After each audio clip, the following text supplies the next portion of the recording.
শোনো বৌমা, আমি আর এত কিছু নিতে পারতেছি না। সংসারের কোনো কিছু তুমি মনে রাখতে পারো না। তুমি তোমার বাপের বাড়িতে চলে যাও। তোমার বাপ যদি তোমার চিকিৎসা করে সুস্থ করতে পারে এই বাড়িতে ফিরবা, না হইলে আমি কইছি না আমার পুরার আমি আবার বিয়া করাবো, তাই করাবো। যাও তুমি আমার বাড়ি থেকে। না না, আমি কোথাও যাবো না। আমার সংসার রেখে আমি কই যাবো? হ্যাঁ, সংসার সংসারের কোনো কিছু তোমার মাথায় থাকে না। সেই সংসার নিয়ে আবার ফের তুমি বড়াই করে কথা কও না।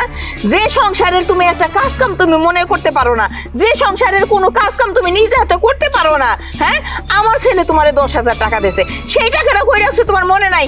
আজকে তো আমার মহাজনে আমার পোলাটার অবস্থা খারাপ করে ফেলাই দিব।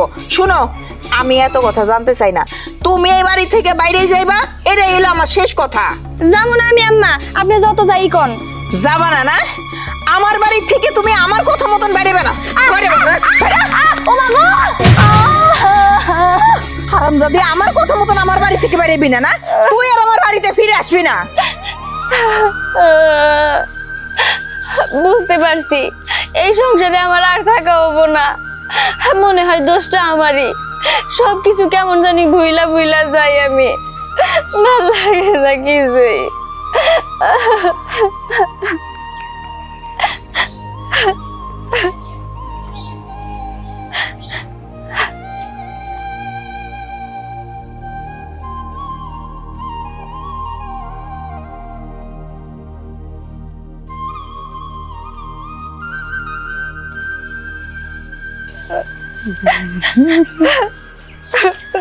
আরে ভাবি, কই দিতেছেন? আমি এই বাড়ি ছেড়ে চলে যাইতেছি। বাড়ি ছেড়ে চলে দিতেছেন মানে? কেন, কি হইছে? আসলে ভাবি, আমার না কোনো কিছুই মনে থাকে না। এই কারণে আমার শাশুড়ি আমার স্বামী বাড়ি থেকে আমার বের করে দিছে। হাই হাই, কি কোন ভাবি এইটা? আমি আরো আপনাকে বাড়িতে যাইতেছিলাম, এখন আপনি যদি যান তাইলে কেমন হইব? ঠিক আছে, কি আর করবেন, তাহলে আপনি যান, আমি আপনার শাশুড়ি আমার লগে কথা কই। আচ্ছা ঠিক আছে যান, আমার কিছুই মনে থাকে না। এই বাড়িতে থাকি আমি করবোটা কি? তার চেয়ে ভালো আমার চলে যাওয়াই ভালো। আমি গেলাম। আহারে, বেচারি মনে সেই কষ্ট পাইছে, আর যাইবই না কেন? সবকিছু বলে ভুইলেই যায়। যদি ভুইলেই যায় ওই বাড়ি থেকে ওর স্বামী আর শাশুড়ি রাখবো? থাক, তাছাড়া চলে গেছে, এটাই ভালো। আমি যাই, চাচি আমার কাছে। বাঁচবো না, এই জীবন আমি আর রাখবো না। আমি মইরা যাবো, অনেক দূরে চলে যাবো। আমি মইরাই যাবো। এই জীবন রাখার চেয়ে মইরা যাওয়া অনেক ভালো।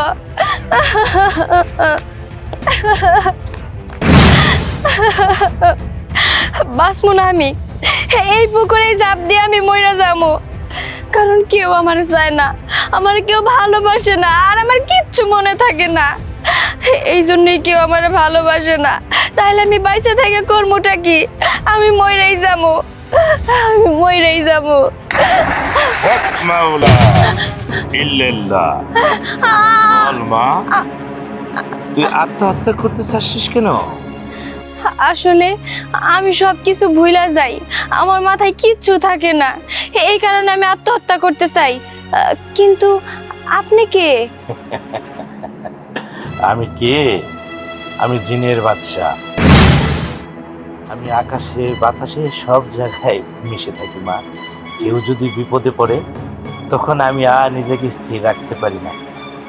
বল, তোর মনের সকল কষ্ট আমাকে খুলে বল মা।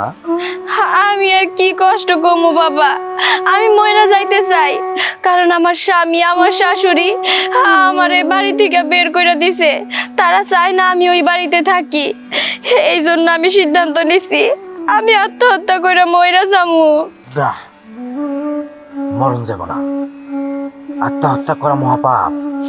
এই দেহের ভিতরে আত্মা আল্লাহ নিজে দিছে। আল্লাহ যখন চাইবে আবার নিজে নিয়ে যাবে। আত্মহত্যা করা যাবে না। কিন্তু বাবা, আমি যে সবকিছু ভুলা যাই, এইভাবে যদি সারা জীবন ভুলতেই থাকি তাহলে তো সবাই আমার উপরে বিরক্ত হয়ে যাব। আমার স্বামী আমার শাশুড়ি ওরা আমার উপরে বিরক্ত হয়ে গেছে। কিচ্ছু, সব কিছুর সমাধান দেবে আল্লাহ। তোকে আমি এমন জিনিস দিয়ে যাব, 10 মাথার জ্ঞান আমি তোকে দিব। 10টা মাথার জ্ঞান তুই একা ব্যবহার করবি। বাবা এইসব কি কইতাছেন? 10 মাথা? হ্যাঁ রে, আমি তোকে 10 মাথার জ্ঞান দিয়ে যাচ্ছি। তুই এই জ্ঞান খাটিয়ে তোর স্বামী বাড়িতে তুই বসবাস করবি, সবাই তোকে ভালোবাসবে। নে, আর শোন, যখন কোনো বিপদে পড়বি আমাকে স্মরণ করবি।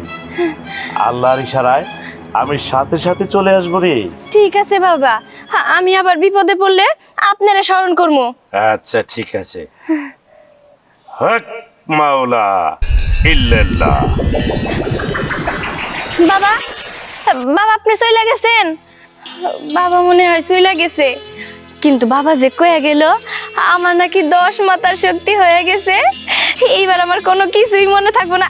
টুকু, এইবার আমার সব মনে থাকবো, আর কিচ্ছু বলবো না। যাই, আমি এখানে না থাইকা বাড়ির দিকে রওনা হই।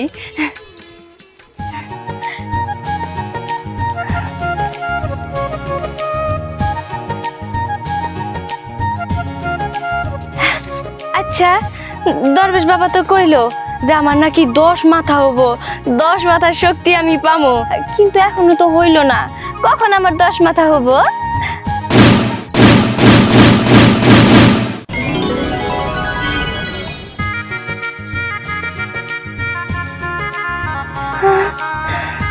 বাহ, কি সুন্দর আমার 10টা মাথা হইছে। আরে বাহ, 10 মাথা আবার আগের জায়গায় গেছে। তার মানে সত্যি সত্যি আমার 10টা মাথা হইছে। আমার তো বিশ্বাসই হইতাছে না। এখন থেকে আমি আর কোনো কিচ্ছু বলবো না, সব মনে থাকবো, সব।